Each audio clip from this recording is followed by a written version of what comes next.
ትላንት ማክሰኞ በኒውዮርክ የተካሄደው የተባበሩት መንግስታት ድርጅት የጸጥታው ምክር ቤት ስብሰባ በኢራን የኒውክሌር መርሃ ግብር ዙሪያ በዓለም አቀፍ ሀያላን መካከል ያለውን ጥልቅ ልዩነት በድጋሚ በግልጽ እየታየበት ሆኗል። በስብሰባው ላይ የተሳተፉት ሀገራት በኢራን ላይ የሚጣሉ ማዕቀቦች እንዲቀጥሉ በሚፈልጉ የምዕራባውያን ኃይሎችና ስብሰባው ህጋዊ መሰረት የለውም በሚሉ የሩሲያ፣ ቻይናና የኢራን ተወካዮች መካከል ለሁለት ተከፍለዋል። ይህ የዲፕሎማሲ ፍጥጫ የመጣው ባለፈው ሰኔ ወር በኢራንና በእስራኤል መካከል የተካሄደውን የ12 ቀናት ጦርነት ተከትሎ በቀጠናው ያለው ወታደራዊ ውጥረት ከፍተኛ ደረጃ ላይ በደረሰበት በዚህ ወቅት ነው። ከስብሰባው ጎን ለጎን የሚወጡ መረጃዎች እንደሚጠቁሙት የእስራኤሉ ጠቅላይ ሚኒስትር ቤንያሚን ኔታንያሁ መንግስት አዲስ ወታደራዊ እርምጃ ለመውሰድ የሚያስችል ምስጢራዊ ሰነድ ለአሜሪካው ፕሬዝዳንት ዶናልድ ትራምፕ ለማቅረብ እየተዘጋጀ ሲሆን ይህም ቀጠናውን ወደማይታወቅ አደጋ ሊከተው ይችላል የሚል ስጋትን ፈጥሯል። በተባበሩት መንግስታት ድርጅት የጸጥታው ምክር ቤት አዳራሽ የተካሄደው ይህ ስብሰባ በኢራን የኒውክሌር መርሃ ግብር ላይ በየ6 ወሩ የሚቀርበው መደበኛ ሪፖርት አካል ቢሆንም የዘንድሮ ግን ለየት ያለ ገጽታ ነበረው። የተባበሩት መንግስታት ድርጅት የፖለቲካና የሰላም ግንባታ ጉዳዮች ረዳት ዋና ጸሐፊ ሮዝመሪ ዲካርሎ ለምክር ቤቱ ባቀረቡት ሪፖርት በአውሮፓውያኑ 2025 ሁለተኛ አጋማሽ ላይ የታዩትን ከፍተኛ የዲፕሎማሲ ጥረቶች በኢራን የኒውክሌር መርሃ ግብር ዙሪያ ስምምነት ላይ ማድረስ አለመቻላቸውን በቁጭት ገልጸዋል። ዲካርሎ ለምክር ቤቱ አባላት ባስተላለፉት መልእክት ምንም እንኳን ጥረቶች ቢደረጉም ወደፊት መራመድ የሚያስችል የጋራ መግባባት ላይ አልተደረሰም ብለዋል። ረዳት ዋና ጸሐፊው አክለውም ብቸኛው አማራጭ በድርድር ላይ የተመሰረተና የኢራንን ሰላማዊ የኒውክሌር ተጠቃሚነት የሚያረጋግጥ እንዲሆን ማዕቀቦች የሚነሱበት ስምምነት መሆኑን አስገንዝበዋል። ይሁን እንጂ የዕለቱ ስብሰባ አጀንዳ ራሱ የክርክሩ መነሻ እንደሆነ ከተባበሩት መንግስታት ድርጅት ይፋዊ ገጽ ላይ ያገኘነው መረጃ ያሳያል። የኢራን ቋሚ መልእክተኛ አምባሳደር አሚር ሰኢድ ኢራቫኒ እንደተናገሩት ከሆነ የጸጥታው ምክር ቤት ውሳኔ ቁጥር 2231 በአውሮፓውያኑ ጥቅምት 18 ቀን 2025 አብቅቶለታል። ከእንግዲህ ይህ ምክር ቤት በኢራን የኒውክሌር ጉዳይ ላይ የመወያየትም ሆነ ሪፖርት የመቀበል ህጋዊ ስልጣን የለውም ሲሉ አምባሳደሩ አቋማቸውን አንጸባርቀዋል። አምባሳደሩ አክለውም ምዕራባውያን አገራት የተመረጠ የህግ ትርጓሜ እያደረጉ ነው ሲሉ ወርፈዋል። የሩሲያው ቋሚ መልእክተኛ ቫሲሊ ኔቤንዚያም የኢራንን አቋም በመደገፍ የምክር ቤቱ ተለዋጭ ሰብሳቢ የነበረችውን ስሎቬኒያን ወቅሰዋል። ኔቤንዚያ ህጋዊ መሰረት ለሌለው አጀንዳ እውቅና መስጠት አይገባም ነበር በማለት የአውሮፓ ህብረት ተወካይም በስብሰባው ላይ ንግግር እንዲያደርጉ መፈቀዱን ተቃውመዋል ሲል አናዶሉ ዘግቧል። በዕለቱ ስብሰባ የተካሄደው ኢስሪ በመባል የሚታወቁት ፈረንሳይ፣ ጀርመንና ብሪታንያ ማዕቀቦችን በቅጽበት የመመለሻ መተግበሪያን ተግባራዊ ማድረጋቸውን ተከትሎ ነው። ሶስቱ የአውሮፓ ሀገራት ይህንን እርምጃ የወሰዱት ኢራን በአውሮፓውያኑ 2015 ከገባችው የኒውክሌር ስምምነት አፈጻጸም ወጥታለች በሚል ምክንያት ነው። ስብሰባው ላይ ንግግር ያደረጉት የፈረንሳዩ ተወካይ ኢራን ያከማቸችው የዩራኒየም መጠን ወደ ወታደራዊ ደረጃ ካደገ ቢያንስ 10 የኒውክሌር ቦምቦችን ለመስራት የሚያስችል መሆኑን በመጥቀስ ስጋታቸውን ገልጸዋል። ኢራን ዓለም አቀፍ ግዴታዎቿን አለመወጣቷ ለዓለም ሰላምና ደህንነት ከፍተኛ ስጋት ነው ሲሉም አክለዋል። የአሜሪካ ተወካይ ሞርጋን ኦርታገስ በበኩላቸው የፕሬዝዳንት ዶናልድ ትራምፕ አስተዳደር ለዲፕሎማሲ ክፍት መሆኑን ቢገልጹም በኢራን ምድር ምንም አይነት የዩራኒየም ማበልጸጊያ ተግባር ሊኖር አይገባም የሚል ጥብቅ ቅድመ ሁኔታዎችን አስቀምጠዋል። ኦርታገስ አክለውም ኢራን የትራምፕን የዲፕሎማሲ እጅ ከመቀበል ይልቅ እጇን ወደ እሳቱ እየከተተች ነው ሲሉም አስጠንቅቀዋል። ኢራን ግን የአሜሪካን የዜሮ የማበልጸጊያ ፖሊሲ ውድቅ አድርገዋለች።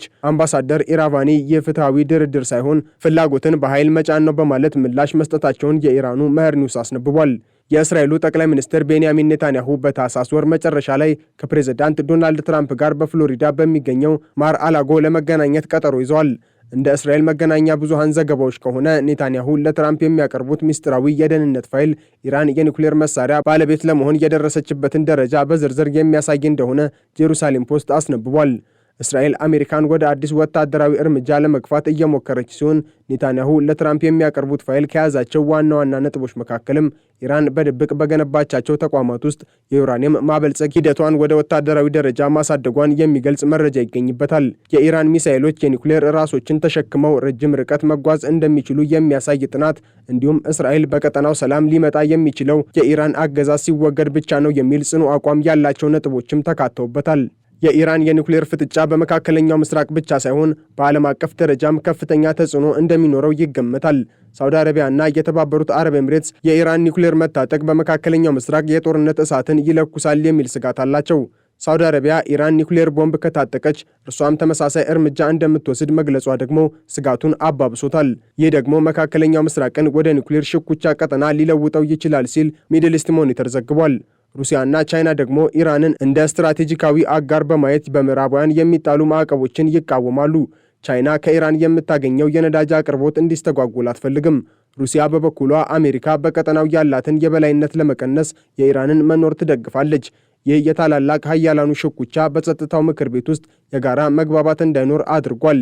የኢራን ባለስልጣናት ጥቃት ከተፈጸመብን የሆርሙዝ ወሽመጥን እንዘጋለን የሚለውን ማስጠንቀቂያ ደጋግመው ሲሰጡ እንደነበረ የሚታወስ ሲሆን የሆርሙዝ ወሽመጥ በኢራንና በምዕራባውያን ግጭት ምክንያት ቢዘጋ የዓለምን የነዳጅ ዋጋ በከፍተኛ ደረጃ ሊያንረው ይችላል የሚሉ ስጋቶችም አሉ።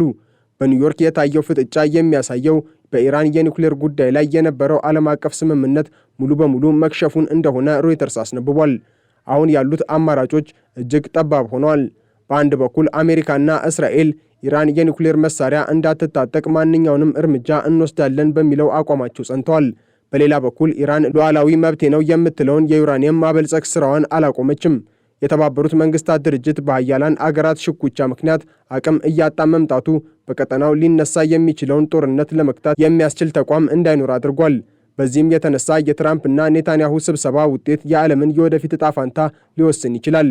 ኔታንያሁ ይህንን ፋይል የሚያቀርቡት በአሁኑ ወቅት በዓለም አቀፉ የወንጀለኞች ፍርድ ቤት የእስር ማዘዣ ወጥቶባቸው ባለበት ወቅት መሆኑ ስብሰባውን ይበልጥ ፖለቲካዊ ትርጉም እንዲኖረው አድርጎታል። ትራምፕ በበኩላቸው ኢራን የኒውክሌር መሳሪያ እንዳትታጠቅ ማንኛውንም እርምጃ እንደሚወስዱ ቢገልጹም አዲስ ጦርነት ውስጥ ለመግባት ግን አሁንም ማመንታታቸው ይነገራል። በጸጥታው ምክር ቤት የታየው ውጥረት መነሻው በአውሮፓውያኑ ሰኔ 2025 በኢራንና በእስራኤል መካከል የተከሰተው የአጭር ጊዜ ጦርነት ነው። ይህ ግጭት የተጀመረው እስራኤል በኢራን የኒውክሌር ተቋማት ላይ ያልተጠበቀ ጥቃት መፈጸሟንና በርካታ ወታደራዊ መኮንኖችን እንዲሁም ሳይንቲስቶችን መግደሏን ተከትሎ እንደሆነ ይታወሳል። አሜሪካም በዚህ ጦርነት ውስጥ ጣልቃ በመግባት ኦፕሬሽን ሚድናይት ሃመር በሚል በሰየመችው ወታደራዊ ዘመቻ በፎርዶ እና በናታንዝ የሚገኙ የኢራን የከርሰ ምድር የኒውክሌር ማዕከላት መመታታቸውን አስታውቃ ነበር። በወቅቱ ዋሽንግተን ማዕከላቱን አውድም ያለው ብትልም አሁን የሚወጡ መረጃዎች ግን ኢራን በጥቃቱ የደረሰባትን ጉዳት በፍጥነት በማስተካከል ማዕከላቱን ዳግም እያንቀሳቀሰች መሆኑን ያመለክታሉ። በዚህ የሰኔው ግጭት ወቅት ከ1000 በላይ ኢራናውያን ሕይወታቸውን ያጡ ሲሆን ቴህራንም በበኩሏ ወደ እስራኤልና ወደ አሜሪካ የጦር ሰፈሮች በሚሳኤልና በድሮን ጥቃት ምላሽ ሰጥታ ነበር። ይህ ጦርነት በቀጠናው ላይ የጣለው ጠባሳ እስካሁን እንዳልሻረም እየታየ ነው። በአሁኑ ወቅት ኢራን የዩራኒየም ማበልጸግ አቅሟን ወደ 90 በመቶ ለማሳደግ እየተቃረበች እንደሆነ ይነገራል። የኢራን አብዮታዊ ዘብ ወታደራዊ ዝግጁነቱን ከፍ ማድረጉን የገለጸ ሲሆን ከእንግዲህ ለማንኛውም ጥቃት ምላሻችን ፈጣንና አውዳሚ ይሆናል ሲል ዝቷል። ኢራን ከሰኔው ጦርነት በኋላ ከፍተኛ ወታደራዊ ዝግጅት እያደረገች ሲሆን አገሪቱ ዘመናዊ የጸረ አውሮፕላን ሚሳኤሎችን ከሩሲያ ማግኘቷን የሚጠቁሙ መረጃዎች እየወጡ ነው። ይህም እስራኤል በቀላሉ ጥቃት እንዳትሰነዝር እንቅፋት ሊሆንባት ይችላል ተብሏል።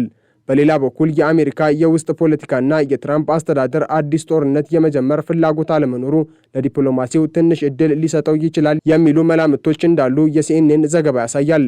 ሆኖም ግን እስራኤል በኢራን ላይ የምታደርገው ግፊትና የኒውክሌር መርሃ ግብሩ ወደ መጨረሻው ምዕራፍ መቃረቡ ወታደራዊ እርምጃዎችን አይቀሬ ሊያደርገው ይችላል። ሰሞናዊ ክስተቶች እንደሚያሳዩትም በጸጥታው ምክር ቤት የታየው ክፍፍል ዲፕሎማሲው የመጨረሻ ትንፋሹን እየተነፈሰ መሆኑን ያመላክታል። ኢራን ማዕቀቦችን እንደማትቀበልና ጫናዎችን እንደማታስተናግድ በግልጽ አስታውቃለች። አሜሪካና እስራኤል በበኩላቸው ወታደራዊ እርምጃው በጠረጴዛ ላይ ነው የሚለውን ማስጠንቀቂያ ማስተጋባታቸውን ቀጥለዋል።